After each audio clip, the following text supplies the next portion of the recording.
Hi, I'm NJ Lindquist, and I am going to be talking about using track changes. The reason I'm going to talk about using track changes is because I adore track changes. It lets me see what someone else has done to my manuscript, and it allows me to accept or reject what the other person has done. And it also allows me to learn what I'm doing wrong, or at least what the other person thinks I'm not doing the right way or as well as could be done. So let me show you what track changes looks like when you see it after somebody has marked it up.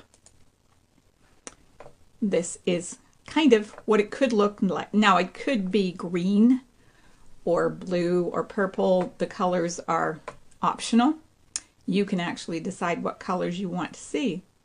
But this is what something that I have edited might well look like when you open it. And you might go, ah, and feel that, your life has been destroyed because your words have been totally messed up. Well, actually, it's probably not as bad as it looks. For example, this right here is just a comment. It doesn't mean I've done anything to it. I've just made a comment about it.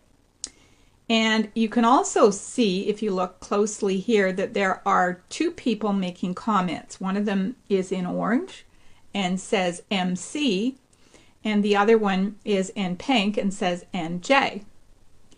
That's because when different people comment on things, they will have their initials, and they may well have a different color. And what I want you to do, if I'm editing your manuscript, and for example, I might have asked a question like, what about this?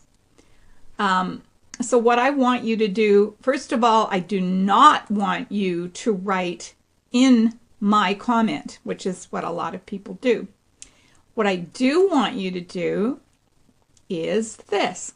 I want you to click here or wherever it's relevant. Maybe it's on here if we're talking about names, for example. And I want you to leave your own comment with your own initials on it. Ta-da! How do you do that? Okay, well, let me show you where we are. So in Word, here's Home, which is what you probably are familiar with. And where I am now is Review. Review opens up this whole thing that allows track changes. You can see it right here, track changes, and comment.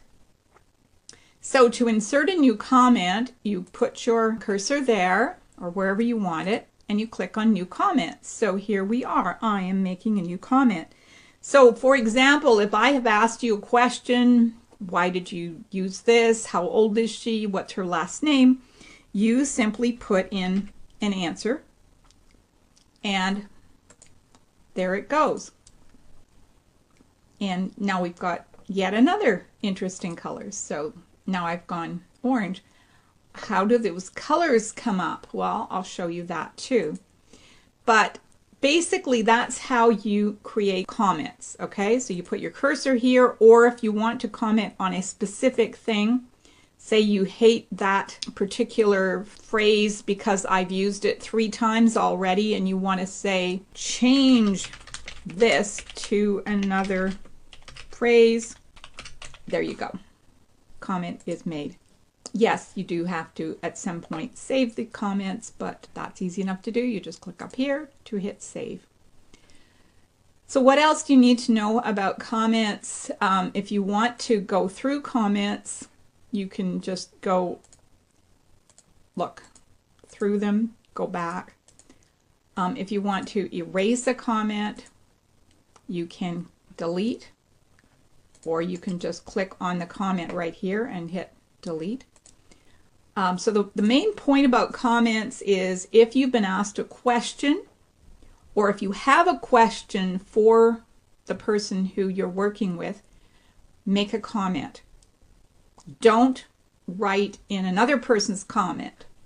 So don't come in here and start putting especially if the other person has asked you to make a change. Don't put the change in your comment, put the change in the actual manuscript, which I've noticed a number of people doing because they weren't sure what to do. So if I said change something, then put the change in here. There you go. I just made not a comment, but a change in the manuscript. So let's now talk about manuscripts. So I hope you've got the comments. When I'm editing a manuscript, I will make comments. I might say nice things. I might say, I love this, I don't like that, whatever. Or I might get specific and say 4 times you've used a participle at the beginning of a paragraph, change it. This happens to be, as you can see, a story of mine, which was published in A Taste of Hot Apple Cider, Conversations in Baby Blue.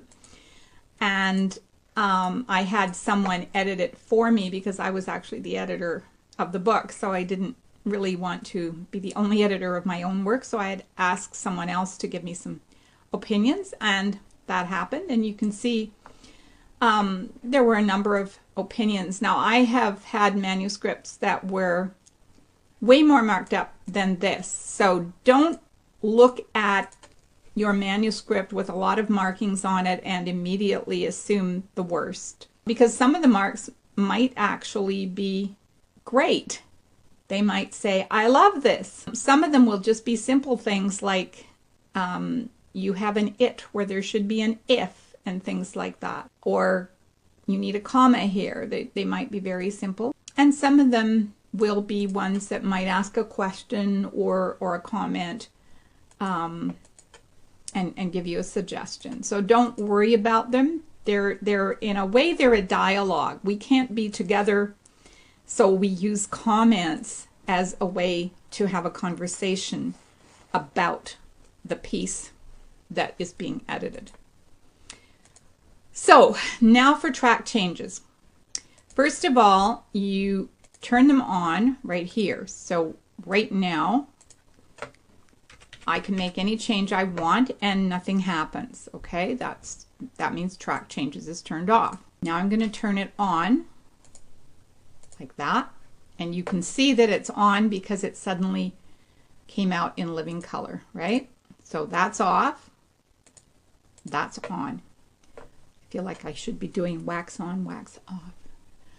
Okay, so track changes is on. Now we can look at this manuscript in 4 different ways. We can look at the original. This is my manuscript before it was touched. We can look at the original showing the markup. And then we can look at the final after all the changes were made. Or we can look at the final showing all the markups that had been made. Now, occasionally, I will mention this to you, occasionally you might have somebody edit an article or a story of yours and not use track changes. The beautiful thing is that you can still see the changes that were made because you can actually have track changes compare 2 things, and it will then show everything for you. So that's a really good thing, and this is where you do it in compare. So you give it 2 versions of the same document and ask it to compare, and it will show you all the changes that have been made. And I've used that for an entire book, and it was wonderful because otherwise I had no idea what had been edited. So let's look a little more closely then at track changes. As you just noticed, you can have panes, which will show you if you want to bring everything over here and see every little comment and look at everything. I personally don't tend to do that, but you might want to. You can go through the markup sort of manually, one thing at a time, or you can go here.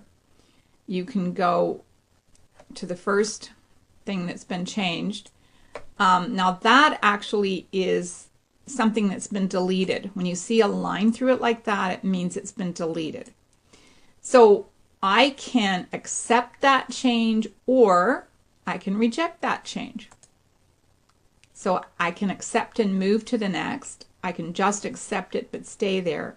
Or I can accept every change in the document. If you totally trust your editor and you just want to read through it and then do an accept all changes, that's fine. But I've never ever done that. So what I will do is accept one at a time and then move to the next. So let's say I'm going to accept that and then it's gone. Now, as a matter of fact, I didn't want to accept that because I just did it myself, and that's actually my opening for the thing. So I'm going to put my cursor in it and I'm going to reject that change. So now it's gone. My sentence is still there. Everything is wonderful. And there you go. So what I want to show you is track options. And you can also, here you can change your username. So right now mine is NJL. And I can apparently change my color schemes and all kinds of stuff. I don't really worry about things like that. I just want to know this is me and these are my initials. But you can also change the colors. So right now I have it going by author, and that means it's showing a different color for each author. If I want to, I can also just choose a color. So let's say I like my underlines. I'm going to pick red. Okay, so this is an insertion. It's something that has been added, and I'm going to say I'm going to use red for things that are struck through, which means take it away. So insertions right now are going to be underlined, or I can just have them in color. I have a choice. They're going to be underlined and dark blue, and deletions are going to be a line through them, and they're going to be red. And if I have changed something in a line, see this line here? That's an outside border. That tells me that something in that line has been changed. Most of the time you don't really need that, but now and then if you've, like, somebody's added a little comma or deleted a period or something like that, you might look at the line and not see a change there. So that little outside border tells you, keep looking, there's something there. Moving things, if you move from one a sentence, for example, from one place to another, this tells you, and it's right now it's in green. So moved from and moved to are both in green, but one has a strike through and one has an underline. And we're not using probably table cells, but if you want to, you can do that too. Formatting, if I make a change in format, I can do a whatever color I want to, or I might not even bother tracking that, especially if I'm editing something for getting it ready to go. But formatting means you've changed your font or font size, or you've made it single sentence instead of double, something like that. And balloons are what we're using for comments, and you can even check how wide you want your balloons, and if you want your margin on the right or the left, and so forth and so on. If you want a line that connects the balloon to the text, which I do, and I'm preserving the size of the paper. In printing, if you want to, you can actually print this off. So let's see what's happened now. So anything that I've added is in a dark blue. Anything I've deleted is now in a bright red, so I can really see what's been deleted. If I move something, let's try moving something and seeing what happens. So let's say we're going to move this paragraph. We're going to delete it. And we're going to paste it here. There you go. So the one we got rid of is green with a double line through it and where we moved it is over here, so you can easily see. And if a comment came with it, as you can see here, the comment came with it. So when we moved it, this comment is here, but it's now here as well. And I have a line going from the comment, just a dotted line, to where we were talking about. So for example, it's just here, that should not be a capital. So now it's not. So sometimes it will just change the letter, and sometimes it will change the entire word. So yeah, if you want to go through this and accept it, so let's say, okay, I've read that, everything's good, I understand it, we're good. And then I'll go to the next comment, and I might accept that, move to next, accept that, move to next. But the comments are still there, so I still have to go and delete those comments and get rid of them. I'm going to look at this and I'm going, no, I like Kaleidoscope better than Stream, so I'm not going to accept that. So I'm just going to say reject deletion, or I could say it up here. And I'm going to reject insertion. I can just keep going through it, reading the comments. I've read that and deleted it. In this case, I'm going to say yes, I'm going to accept that change. And so you just basically go through it one thing at a time, accepting or rejecting. If you don't know, if you kind of like it, or you, oh, here's one of those little things, so I would not have noticed, but there has been a space added here. That's why that line was still out there.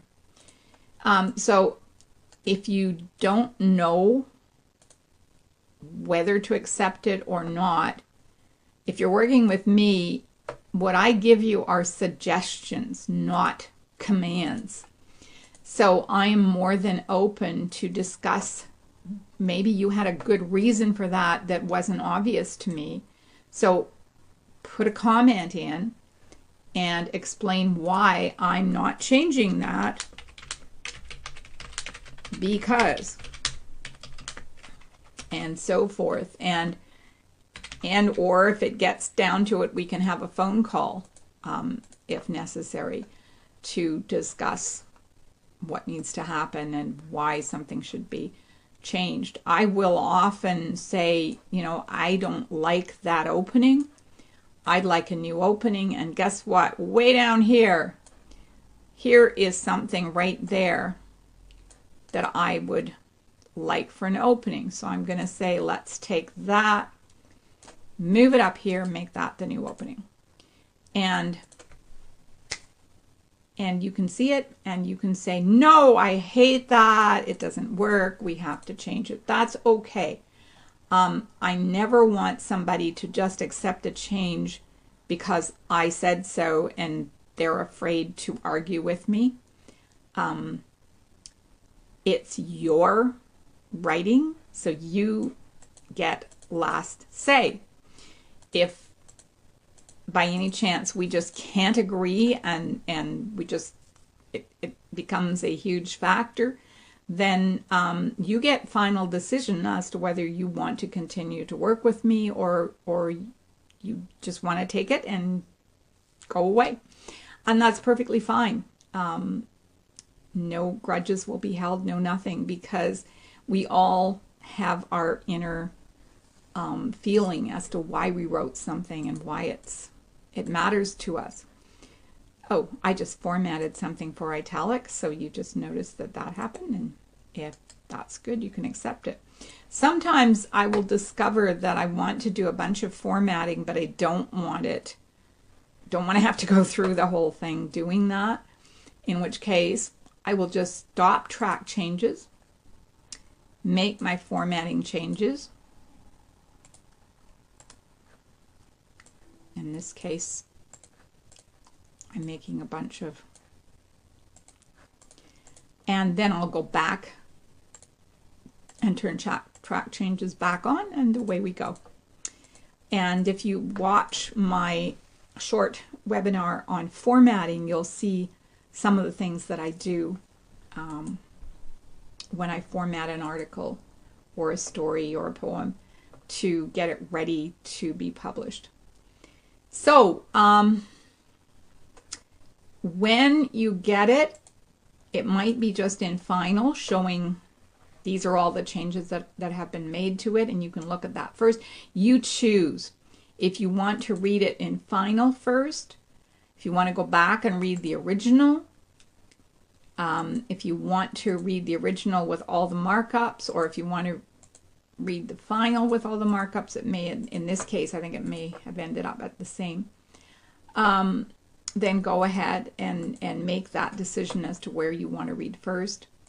You can also have reviewing panes going in various directions. I tend to ignore those myself, but you might like it, or you might want to have them side by side, with one showing markup and then open a second file right next to it showing the original, so that you can see every change as it goes along. It's entirely up to you. And you can choose what you want to see. So if you don't want to see comments while you're working on it, that's fine. You can stop that from showing. I think that is all I have to say about using track changes. I'm using Microsoft Word 10, so if you're using a previous edition, it might be slightly different, but it won't be very different. And I think that's it. So happy editing.